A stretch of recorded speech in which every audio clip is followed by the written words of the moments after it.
നമസ്കാരം. ഞാൻ doctor P Lakshmi Ammal, പട്ടം SUT ആശുപത്രിയിലെ ഗൈനക്കോളജിസ്റ്റാണ്.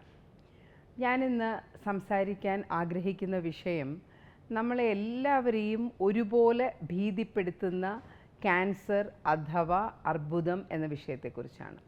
ഞാൻ ഒരു സ്ത്രീരോഗ വിദഗ്ധ ആയതുകൊണ്ട് തന്നെ സ്ത്രീകളുടെ പ്രത്യുൽപാദന അവയവങ്ങളിൽ വരുന്ന ക്യാൻസറിനെ പറ്റിയാണ് ഞാൻ സംസാരിക്കുന്നത്.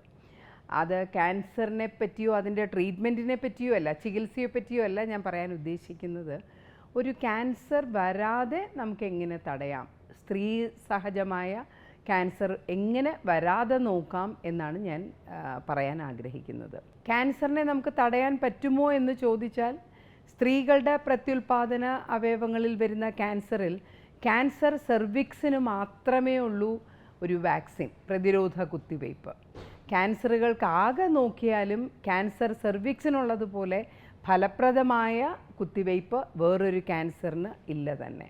നമ്മുടെ പെൺകുട്ടികൾ 9 തൊട്ട് 14 വയസ്സിന് മുമ്പ് വരെ 14 വയസ്സിനകം HPV വാക്സിൻ എന്ന് പറയുന്ന വാക്സിൻ അത് പറഞ്ഞിരിക്കുന്ന അതേ ഷെഡ്യൂളിൽ എടുക്കുകയാണ് എന്നുണ്ടെങ്കിൽ നമുക്ക് 99% വരെയും ഭാവിയിൽ വരുന്ന ക്യാൻസർ സെർവിക്സ് അഥവാ ഗർഭാശയത്തിൻ്റെ മുഖത്ത് വരുന്ന ക്യാൻസർ നമുക്ക് തടയാൻ കഴിയും.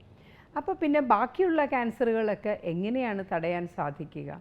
ഇതിന് എല്ലാം തന്നെ നമുക്ക് ലക്ഷണങ്ങളുണ്ട്.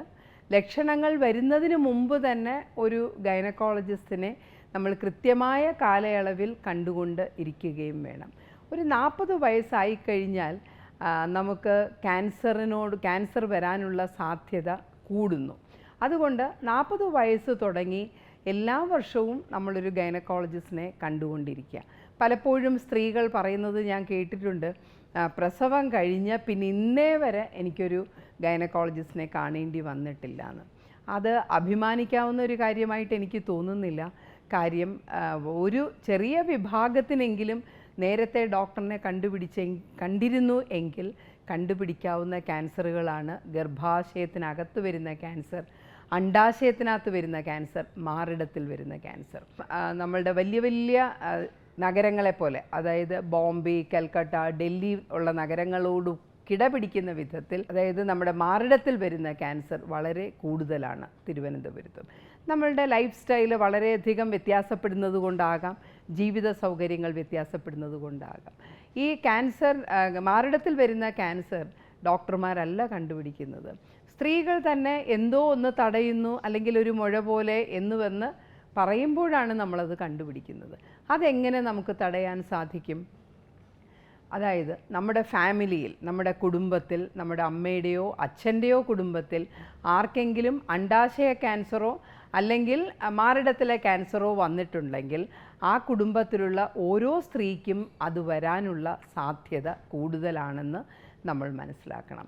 അങ്ങനെ നമ്മുടെ കുടുംബത്തിൽ ആർക്കെങ്കിലും ക്യാൻസർ, മാറിടത്തിലെ ക്യാൻസർ വന്നിട്ടുണ്ടെങ്കിൽ, ക്യാൻസർ ബ്രസ്റ്റ് വന്നിട്ടുണ്ടെങ്കിൽ അവർ കൃത്യമായ അളവിൽ ഡോക്ടർമാരെ കാണുകയും മാമോഗ്രാം ചെയ്യിക്കുകയും വേണം. ഇനി അതിനേക്കാളേറെ നമുക്ക് തന്നെ ചെയ്യാവുന്ന കാര്യമുണ്ട്. എല്ലാ ദിവസവും നമ്മൾ കുളിക്കുന്ന സമയത്ത് നമ്മൾ മാറിടം, എല്ലാ ദിവസവുമല്ല, മാസത്തിൽ ഒരു പ്രാവശ്യം, ഒരു നിശ്ചിത ദിവസം, അത് കഴിയുന്നതും മാസക്കുളി കഴിഞ്ഞ് ഒരു 10 ദിവസം കഴിയുമ്പോൾ നമ്മൾ കുളിക്കുന്ന സമയത്ത് കണ്ണാടിയിൽ നോക്കി നമ്മുടെ 2 മാറിടങ്ങളും സൈസ് വ്യത്യാസം വന്നിട്ടുണ്ടോ, നിപ്പിളിന് വ്യത്യാസം വന്നിട്ടുണ്ടോ, അല്ലെങ്കിൽ സ്വയം പരിശോധിച്ച് മുഴകൾ എന്തെങ്കിലും വന്നിട്ടുണ്ടോ എന്ന് മനസ്സിലാക്കാൻ സാധിക്കും. അപ്പം നിങ്ങൾ ചോദിക്കും, ഞങ്ങൾ തന്നെ പരിശോധിച്ചാൽ മുഴ കണ്ടുപിടിക്കാൻ സാധിക്കുമോ എന്നുള്ളത്. തീർച്ചയായിട്ടും മുഴ നമുക്ക് കണ്ടുപിടിക്കാൻ സാധിക്കും. അത് സ്ഥിരമായി നമ്മൾ നോക്കുന്നതിനകത്ത് നിന്ന് നമ്മൾ പരിശോധിക്കുമ്പോൾ നമുക്ക് തീർച്ചയായിട്ടും അത് മനസ്സിലാക്കാൻ പറ്റും. അങ്ങനെ നമുക്ക് മാറിടത്തിലെ ക്യാൻസർ കണ്ടുപിടിക്കാൻ പറ്റും. ബാക്കിയുള്ള ക്യാൻസറുകൾ എങ്ങനെ കണ്ടുപിടിക്കും എന്ന് പറയുന്നതിനായി ഞാൻ അടുത്ത എപ്പിസോഡിൽ വരുന്നതാണ്. നമസ്കാരം.